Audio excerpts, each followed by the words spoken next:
and welcome back to Code for Couples. Today I have Kimberly. Do you go by Kimberly or Kim? Both are good, yeah. Okay, well, I'm going to call you Kim. Yeah. She goes by Kimberly Williamson or Kim Williamson. She is the owner of First Responder Family Wellness Center. That is a long title. And I'm excited to have her on. I want to tell you how I got connected with her, though. I was on Instagram and we are connected on Instagram, and I saw this person who was doing a resiliency support group workshop. We will get to that in a second. And I thought, holy cow, we need more of this. And so I started looking into Kim and looking at our website, and you know me, I kind of like stalk people a little bit before I ask them to be a guest. And I just thought that Kim's story and what she is doing to impact other first responder families is just amazing. So, Kim, thank you so much for being on the podcast. I appreciate you coming on today. I am so grateful to be here. I'm very honored to be here and honored that you asked. I've been following you, like I said, and listening to your podcast for a while, and it's just been a gift to me. So I'm just so honored to be here. Oh my gosh. Well, thank you so much. Let me tell you a little bit about Kim, give you her like bio as it will. She is a registered social worker in a clinical practice. She's a certified family trauma therapist, certified EMDR therapist, which, side note, I am going to have an EMDR. What is it? Because, you know, everybody thinks EMDR solves all the problems right now. So certified EMDR therapist, let's just say that is a certain type of therapist, eye movement related, usually used for trauma. Okay. You are certified in Sandtray, which I bet is fun to use with people, and also a certified trauma yoga therapist, which is also one of those modalities that people like to use. That was a big word, guys. Sorry, it's a technique instead of modalities. I'm getting into my clinical world here. Like I said, she is the founder of First Responder Family Wellness Center, and she is in Alberta, Canada. So I am now, I think, officially international by interviewing you. You have such a passion for educating first responder families and helping to support them.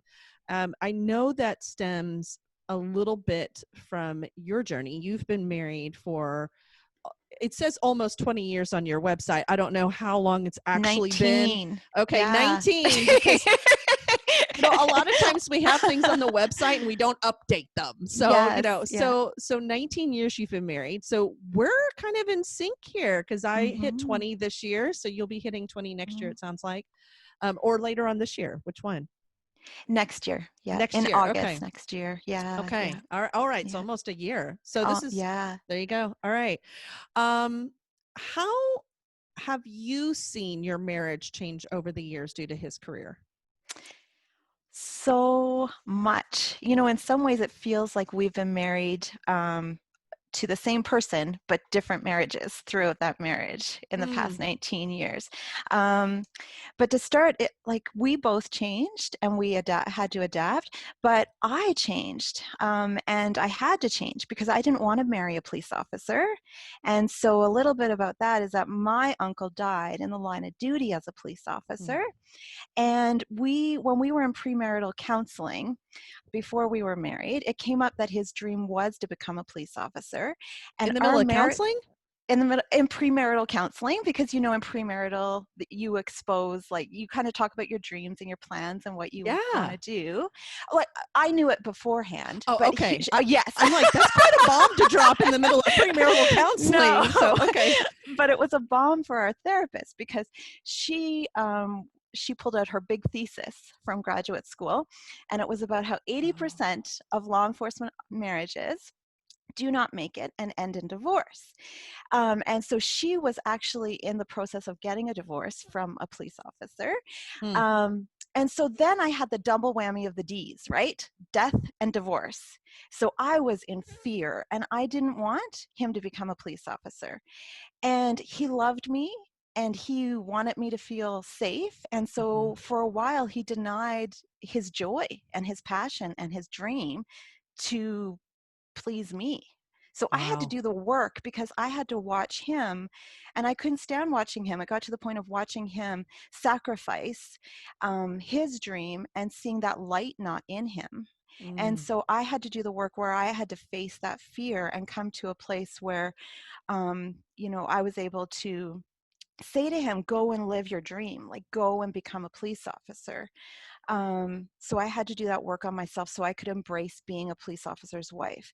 And so I've gone from like that frightened and scared place to not wanting him to do it, to realizing that he's alive and awake and happy when he is doing it, and embracing that piece of him.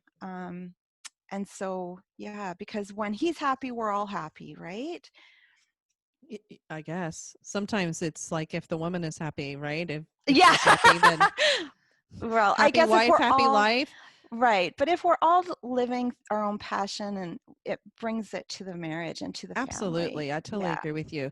So Hmm. you did some of your own personal work and moving through that fear um, that you had from a kid from losing your Hmm. uncle. And Hmm. wow, that is a very loving gesture for Hmm. sure, in allowing him to move forward. So you had to do your work to be able to be that spouse. Hmm. Um, I know that part of your story is that he wound up struggling with post traumatic stress injury. And you talk about in your copy on your website, you talk about Hmm. changing the sheets and the sweat. And so, um, and I think it's also sometimes like as a mental health professional that like we should have been able to see that. And I think there's like a double whammy, I think, here too for you, in the sense that like, okay, well, yes, I'm struggling with a husband that's going through this Hmm. post traumatic stress injury, but then this double, oh, maybe even a triple whammy, the double whammy of like the shame of missing it. But then I also just thought about like, man, that, okay, here we are. I moved through all this fear and here we are.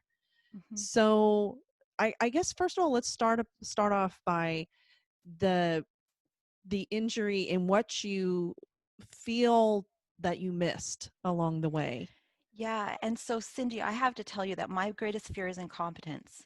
And Mm, so, like when this here highlights all of my incompetence, right? Incompetence that I didn't catch it as a mental health, therapist. My mhm. incompetence that I didn't catch it as a wife. My incompetence that I didn't catch it for my kids.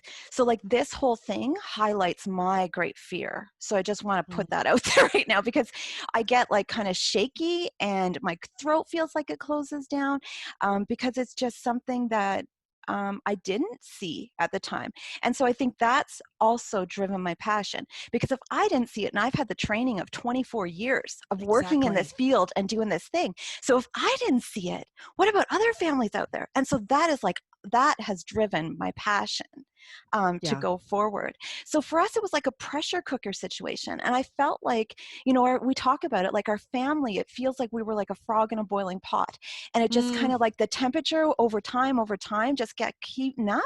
All of a sudden we were 10 out of 10 on a scale of, of stress. And it's like, yeah. wow, looking back, how did we get here? And it was like that pressure cooker just exploded one day. And it's like, wow, looking back, I see it all. However, when I was in it, I was surviving it. I was just trying to like cope the best I could with it. And looking back, I can see some of the things that I did that enabled it actually, and didn't Yep. help us in getting the help that we needed at the time. Washing the sheets every day, not thinking about it. like Can you maybe this is a problem. can Yeah. you go back just a minute, and I know I've had other guests, we've talked about the frog in the boiling pot of water, but can Mhm. you talk about that just for a minute for people that have not heard that analogy before? Yeah, so what I equate it to is if we put a frog in a pot of water and the water's cold and it's on a cold burner stove, the frog's going to stay there, right? Happy. If we all of a sudden turn the water up to hot, to that heat 10 out of 10, it's going to jump out. However, if we keep the frog in the water and we slowly just inch the water up little by little, the frog's just going to adapt to the temperature that's in there and not realize that they're under distress. And Yeah. so they'll stay in the pot till they die. And I think that is so key because just like that beginning part that you said, like, I should have been able to catch it. I should have been able to see it. Like the false aspect here is that you weren't in the pot, right? It's like, oh, the fact is as a couple, we're in the pot with them many times because we Mhm. are a team, and Absolutely. so we don't see it. And I want to normalize that for everybody who's listening, is that there's not like some like magic vision that even mental health professionals, when you're in the middle of the relationship, that you see. You can look from the outside and you can go, ooh, but when you're in it, I love that you already said, like, I was adjusting and I now see that I was enabling some of that. Sorry to Mhm. interrupt, but I wanted to stop there and make sure that everybody understood that. So you were talking about like, maybe these sheets indicate something. Maybe the panic attacks that he's having on the hikes that we're doing mean something. Maybe him waking up every single night in night sweats, panic attack, me getting up and pacing with him and helping, encouraging him to breathe, doing breathing exercises. Maybe that means something. Hmm. Yeah. hmm It's So go ahead. I wasn't objective. Yeah. It's hard to be objective. You love this person and hmm you're just thinking, okay, I want them to be okay, I think is a lot of times what we're doing. And especially when you're talking about, like, as a mental health professional, that we can miss it. And then you're thinking about all of those other spouses that are out there that don't have training. And it's like, what do I do? But we just want them to be okay. And it's like, okay, well, digging underneath is not something that I think anybody wants to do, be trained to do. So Absolutely. Yeah. Yeah. so it was the slow slide. It was that boiling pot of water. And while they were there, it didn't fall into place. So at what point in time did you or he realize what was going on? What made the difference? What made the shift to be able to identify, hey, this is some post traumatic stuff going on here? Yeah, absolutely. So first, Cindy, I want to say that um, we were in the perfect storm. Mm, So we had just moved onto a farm. We were homeschooling our children. We had moved onto a farm because it was a place where he could decompress. It was a family history for him living on a farm, his family mm, history. And so it was a place that we thought would be a good decision for mental health. However, looking back, we lost a lot of our supports, right? We were more isolated. We weren't living next to our support systems. Also, we were being as proactive as we could be. We were going to the conferences, we were going to the retreats, we were doing our oil changes, we called them, for therapy together. We were in yoga. We did restorative yoga class every week as our date night. But when we moved, we also lost those things that we were doing okay. that were proactive in our life. The second thing that happened for us is our daughter needed open heart surgery. So she was 4 years old, and we just found out that she needed open heart surgery. Wow. And so it wasn't long after that we moved that she Hmm. needed that. While we were preparing for her open heart surgery, my husband was a lead detective on he was a homicide detective, and he was the lead on a case of the most gruesome one we've had in our city, of a Mm, little 5-year-old boy who was the same oh. age as like close to the age, right, of our daughter, who's 4, having open heart surgery, the little boy and his grandparents. And it was a horrific case, like one that I would not welcome any first responder to take in with their 5 senses, right? And so I can't imagine what it was like for him, because the little boy also looked like our son, our middle son. The same curly brown hair, the same brown eyes, the same hockey jersey. So when he looked at that board of that little boy that he was trying to find and figure out the investigation, Yeah. he was also identifying with his own kids and his own family. So that helplessness and powerlessness that he was feeling, that he couldn't help this little boy, he can't help his daughter, with her surgery, like what's going to happen, and all the worries of, is she going to make it? And Hmm. then, so like I can't imagine what it was like for him, because when he was gone for 3 days working on this case, he wasn't sleeping. He didn't come home. He was barely eating. he was totally absorbed in everything that he saw. And he had to leave that case early to drive home and pick us up, to drive 4 hours to the hospital for our daughter to have her open heart surgery. Mm, So I cannot even imagine what it was like for him in terms of, we talk about body stress and, the stress of the job. I can't even imagine what that whole situation was like for him. And so, I remember him talking about the case when we were up, at the up for the hospital and the surgery and in the waiting room, and he was talking a bit about the case and he was shaking, and it had really impacted him. And the year he had the psychological check-in that they have at work. They, mm, as homicide detectives, they have to do a psychological check-in every so often, but it wasn't getting caught there either. So whether it was him not being honest and showing up with what was happening, right? um, and so then about like it went on for about 6 months following this, that of course, like, I'm busy, like I'm making sure our daughter's okay, I'm like homeschooling my kids, I'm like working, do you know what I mean? And then absolutely. Absolutely. yeah, and then also with him, that's when it starts showing up with the panic attacks in the night, like we talked about, the night sweats, the irritability, the detached, where it feels like he's in the room, but he's not really in the Yep. room. Yep. That zoned out blank look, the irritability of snapping, the rages, that would come out of nowhere. And so we accelerated. Like we went from, like, like I said, on a scale of 0 to 10, we were absolutely a 10. And so Hmm. now he's on the other side of it, and he has had healing. He knows his triggers. He knows his stress responses. We became a stress team as a family, to be able to work together. But if you're listening and you think that this can never happen to you, oh boy, I pray it never does. I pray it never does. But I want you to know, if it ever does, there's so much like hope, and that you can get through this. And also there's so much support and resources now. And we've come so far in 5 years of what's out there for us as first responder families Yeah. compared to what used to be. And so, yeah. And so that's why I'm just so passionate about this. Can you go back in your story just a little bit? Like there was a buildup of like you like just it just increased, and I love that you described it as like the perfect storm, because what you're talking about is that connection, right? That brain connection between, like, I cannot compartmentalize this because it's too close. I can humanize every aspect of what I'm going through, and just trying to, the brain's trying to figure out what to do with that, right? But you saw, you the increase of the panic attacks, the anger.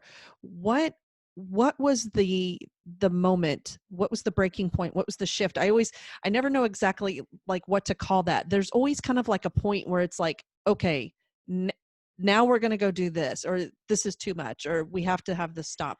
What was that point for you?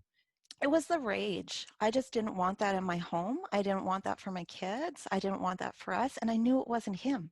I knew that he had to be hurting. Mm, Hurt people, right? Hurt people, hurt people. And so he was never physically abusive with us. But yeah, just that anger, that sudden rage that would come out. yeah. Sorry. I have to Yeah. tell you this, that hurt people hurt people.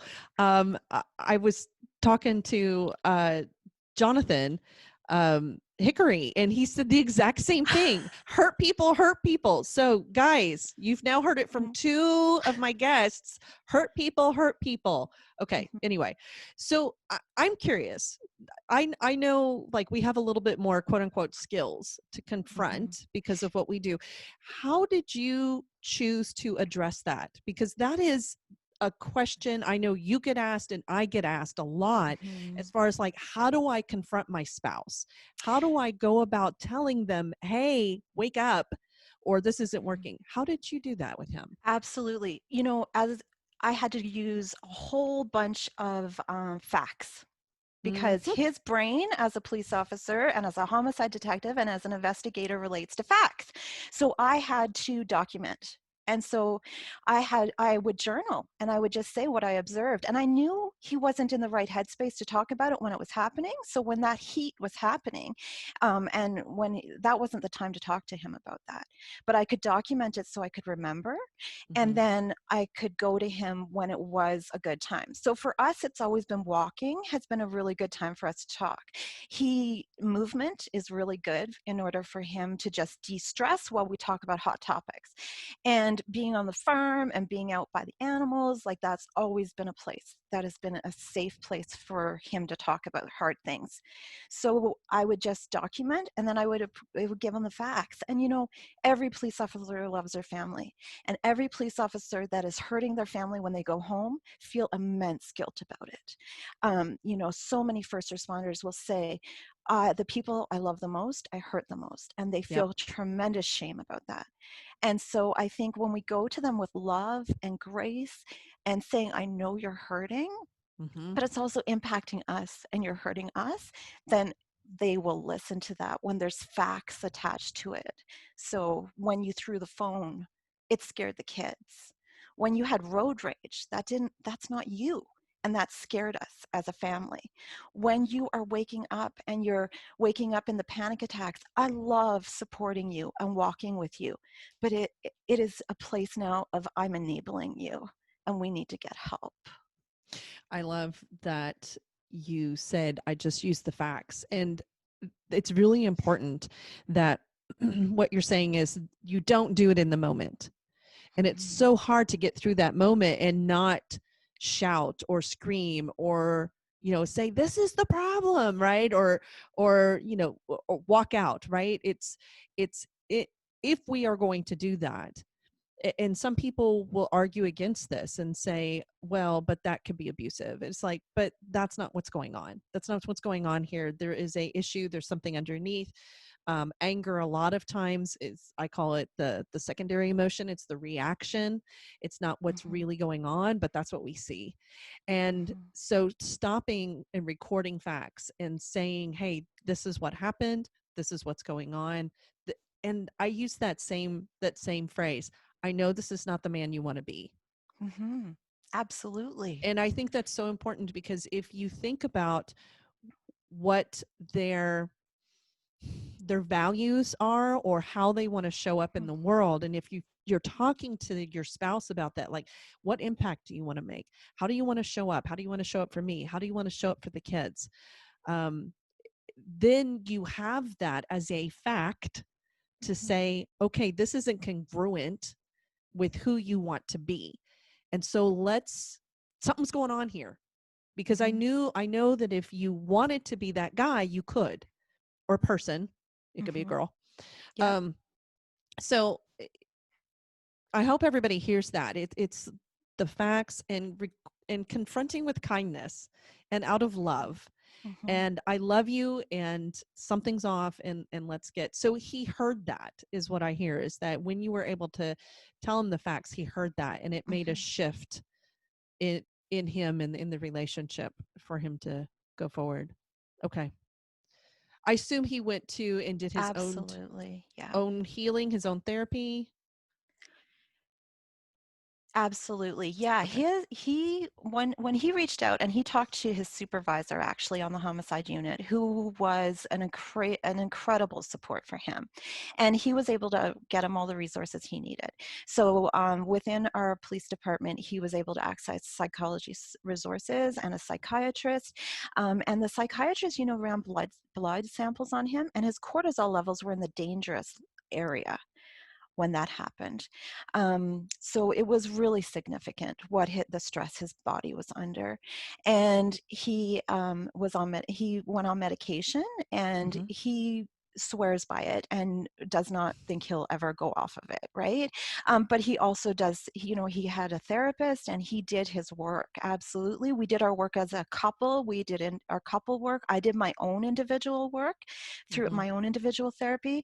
And because this impacts the family, the secondary stress of this shows up in our family system. There's no way that this can happen to our first responder and it doesn't bleed out into our kids and us.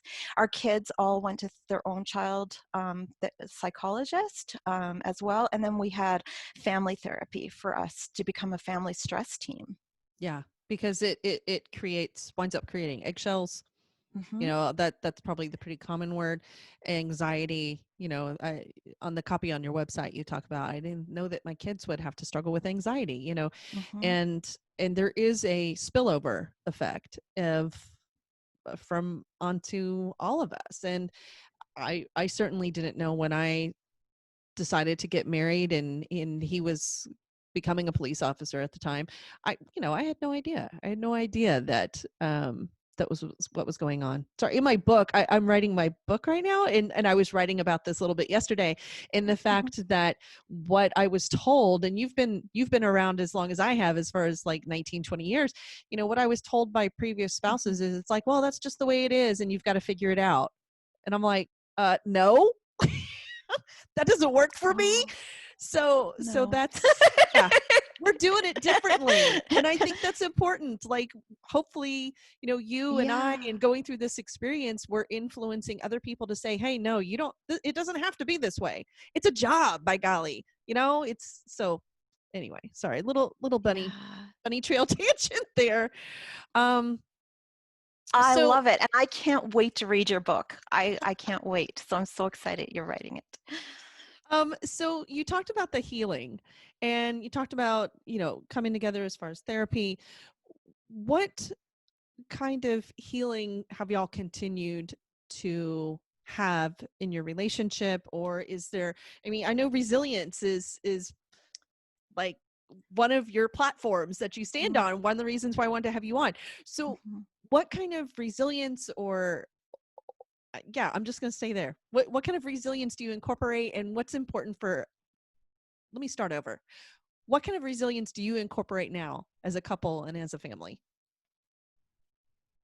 Oh, absolutely. Well, we call ourselves the family stress team. And so we've learned so many strategies that have helped us over the years. And so those are the ones that we use in the Resilience Academy that I share there.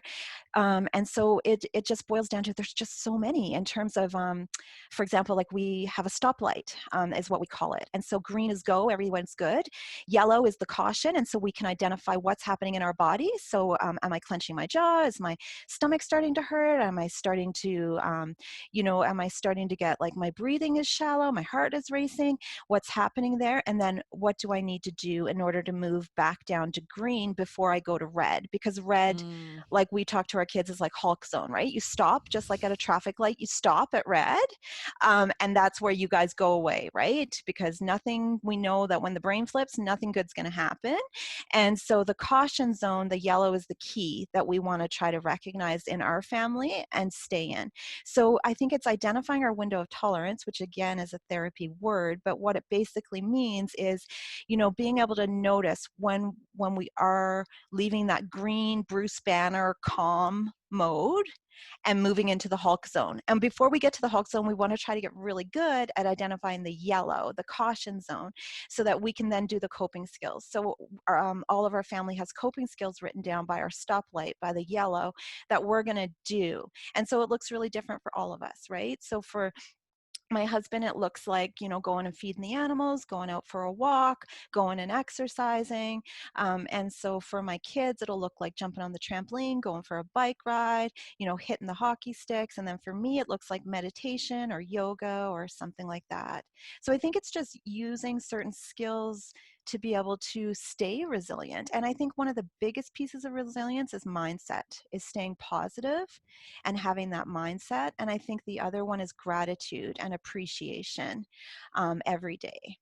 yeah, I agree. And I love that you're talking about um, the practice of resilience. I think people sometimes think that resilience is something that you do after something. Oh, I've fallen down, so now I need to have resilience. And it's a practice of resilience, that it's something that we do on the daily. I'm sure Yeah. there's some cool lingo to use there that I don't know, but we do it on a daily basis, where it's a self-check, and you're talking about like doing like that head to toe kind of check in the body. Mhm. And making sure that you're okay today, or what do I need to do today, as opposed to, oh my gosh, I'm 6 in the pot with the frog, so yeah. Yeah, totally. So that's something that y'all incorporate with the family. And it sounds like you designed something that works really well, that concept, even with the kids, right? That stoplight concept. And the concept of like, hey, when you're in the yellow, that's when you need to start practicing some of these skills. What kind of things would indicate that somebody's in the yellow? Yeah, so like for us, it's like, starting to get irritable, starting to get snippy, voice tone changes, getting more annoyed by each other, right? So whether it's sibling stuff or us as parents getting more annoyed with our kids. So I think it's that eggshell feeling that we talk about as first Mm-hmm. responders so much. I think it's noticing that tension, like any of those types of things is the yellow. So the code word we have in our family is that, what color are you? And so anybody can ask each other what color they are, but it's the person that you ask is their responsibility to figure out what color they are and to then act on it. It's not for us to tell them to do that or guide them to do that or do it with them.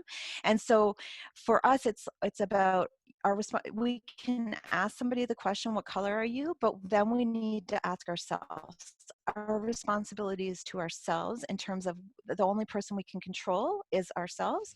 So we each then have to after we ask that question to somebody else, we have to ask ourselves, because guess what happens in a family? If one person switches out of green into yellow, what happens to everyone else? Everyone else switches, right? Yep. You can just Yep. feel it all in the family system. Spills out. Yeah, absolutely. So then we have to check in with ourselves, and then we take responsibility for ourselves. Okay, I'm starting to move to yellow because I'm feeling that eggshells, that tension, that irritability, so I need to go take care of myself with one of the things I wrote down for my coping skills. So it's kind of an agreement that you have in your family. I have to tell you, like in my head, I'm like, oh, if I was that kid, I'd be like, Dad, are you in the yellow? And like be snarky about it. But I'm like, oh, that takes some a little bit of courage, I guess, to be able to give the kids the right to be able to say that too. And then also as a spouse, like that's hard to do some confrontation in a very kind and loving way of like, I what color are you right now? So Yeah. wow, what an agreement you have within your family, and teaching others to have this agreement within their family as well. That is a vital tool that first responder Mhm. families can use. Absolutely. What other kind Yeah. of aspects would you recommend for first responder families that are going through like a post-traumatic stress injury? Or I want to bring up something else really quickly. I should have done this before, but I'm going to do it now. So, Kim mentioned a term that I was not familiar with. Keep in mind, she's in Canada and I'm in Texas. Um, yeah, I'm like, I'm sweating it out. I don't know how cold it is in Canada, but But but we're she kind of connected because we're by Calgary, right? And Texas and yes, Calgary are like sister brotherhood. So go perfect. But you had mentioned OSI in our communication back and forth, and I said, "What the heck is an OSI?" And she said, "It's an operational stress injury." And we were talking about it. I thought, "Holy cow! I don't think we like identify it that way." So, can you talk about just really quickly what an OSI is? Yeah, what it is. absolutely. And so here in Canada, we have a term called occupational stress injury. And so it's a new term, operational stress injury. And it's a term that we use for first responders and veterans and military. And it's a physiological or psychological injury that's a direct result of trauma and stress. It can be either a single event or a cumulative event. And so every first responder listening is going to roll their eyes, right? Because what the definition is, what the definition is witnessing or experiencing a death or injury, violence, threat of safety to oneself or another, which is what they do a million times a day, All the right? time, right? So they're going to roll their eyes and go, oh yeah, okay, whatever, this is my job. Like, yeah. How does having that OSI designation help? I Does think it help give them therapy? Does it help to make it more like a, hey, this is a thing? It doesn't have to be PTS? It's awareness, absolutely raising awareness, because I think when we mental health has such a stigma, right? Mm-hmm. And so I think the whole goal behind it is normalizing that, yeah, you're in this field, and yeah, this will happen to you most likely because you're in this field. So, I love how you and your husband talked about on your podcast about how you didn't recognize, like, you thought of death too or injury, but you didn't think about the emotional impact of this career.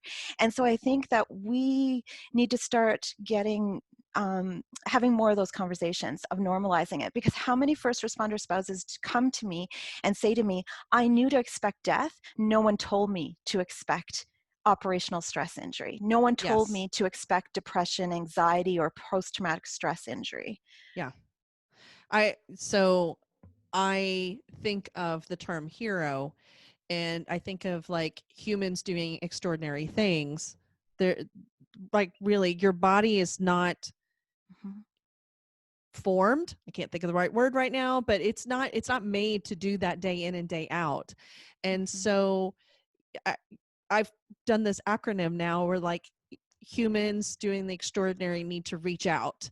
And so the hero acronym is like, you got to reach out as a part of that. And we have to recognize that, and first responders have to recognize, please recognize Mm-hmm. that you're doing things that your body is not supposed to, it's not made to do it on a daily basis. And so, Yeah. it's like, okay, well, if you were to go and be physically hit on a day in and day Mm-hmm. out, you would kind of go, huh, I have some bruises. Well, that makes sense because I got hit.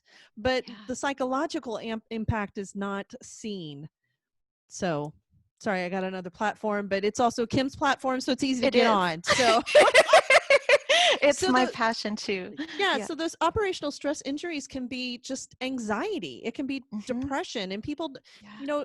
I want to be clear too, like when we're talking about this, because I part of your story that I want to make sure to share, that in case you missed it, he had a Mm-hmm. post-traumatic stress injury and he's doing okay, people. He's That's the amazing. part of this, is that a lot of times people think like, oh, mental health, it's a lifetime sentence. Mm-hmm. No, no, if you are living with it, don't. There is a, like, you can do things to help yourself, your spouse, or if you're an officer, you don't have to suffer with it. Mm-hmm. And that's the thing where it's like, there's no awards for suffering, right? So do something and shut it and be happy.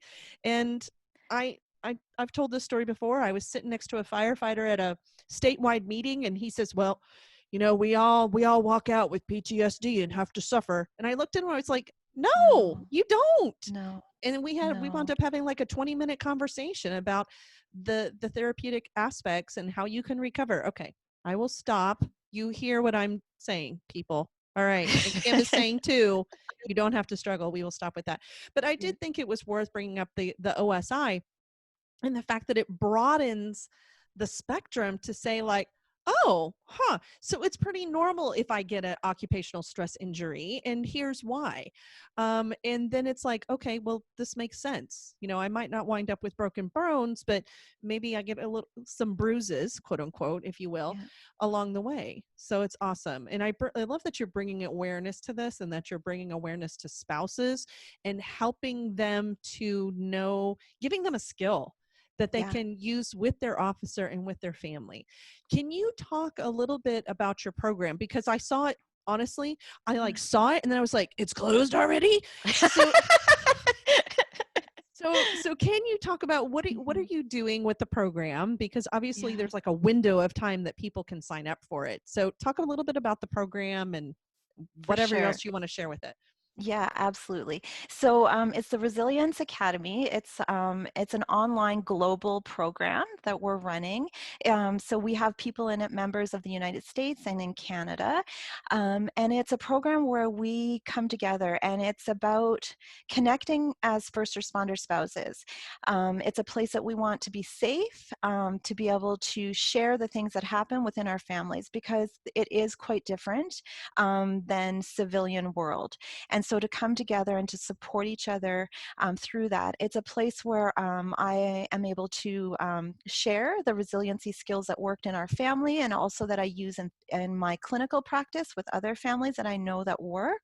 And it's a place where we can support each other and encourage each other to become resilient in our families, because first responder spouses are the CEOs of their families, and they are the ones on the front line of their home and seeing the impact of this career. They're the ones that first identify the signs that are happening in their first responder and seeing the operational stress, and they're the ones that often have the secondary stress and don't even recognize that that's what's happening. So there's a lot of first responder spouses who will say, you know, he is a hero at work, but he's actually a jerk at home. And so I think it's about normalizing that, right? Because our first responder wants to be a hero at home. And so if we can normalize and say to them, it's actually like you said, operational stress injury, it gives them a place of being able to have the language to talk about it, that he's not a jerk and he hasn't changed from the career in terms of his heart or his love for the family. But it's that, you know, it's coming together to have Yeah. the tools to support each other. And so, yeah, it did just close because we try to keep it a closed group so we can build that intimacy, safety, and trust and connection with each other. But then we do open it up throughout the year. So if you join on the website and you join the waiting list, you will receive an email of when it does open up and giving you the opportunity to join again. And what I hear is that this is not like a Facebook group where it's open. It's something where it's more support. There is a purpose to this group. I assume that it's, you know, I think what's important is to make sure that what I hear you saying is that this is about positive support. This is not like just, it's a place to dump if you're struggling, but then also kind of the idea that it's positive. We want to keep it positive. We want to support our relationships and support our first responders Yes. through this. It's not, yeah, you know, sometimes groups can be different. So I liked the fact that it was a closed group and that psychoeducational. Absolutely, Okay. totally psychoeducational. And then, yeah, so there's lessons, like video lessons and worksheets to work through and tangible tools that you can use as a couple and as a family and also for you, because we know that, you know, if we work on ourselves and we're able to show up in our family the absolute best, right? Like we each start with ourself and our own healing first. Yeah, it sounded like an incredible group, and I think that you're going to be overwhelmed with people wanting to be a part of this. So I'm super excited for you, and I'm super excited for the program, and opening it up. Kim, if people want to get a hold of you, how do they get a hold of you? Yeah, so they can get a hold of me. Our website is firstresponder family wellness center.com. My email is kim@firstresponder family wellness center.com. And it's the Resilience Academy that's on that website. And I will put all the links in the show notes as well, so you can go to the website and check out the links in the show notes and how to get a hold of Kim. Um, Kim, you've given so much great, I want to say advice, but I'm going to say advice, wisdom. That's a better Oh, word. thank Wisdom, you. so much good wisdom and support. And I really appreciate you sharing the struggle, the journey. I appreciate your husband being Mhm, willing to mhm, admit and allow you to share that, because that is a thing. Trust me. My mhm. husband and I had to have a whole conversation about that before I started doing this.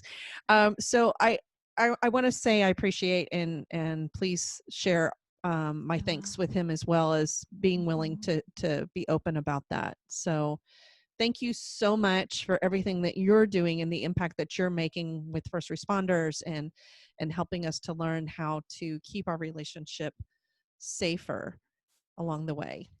Yeah. Thank you so much for having me. I've loved every minute of connecting with you. Until next time, guys, keep it code 4. Thank you.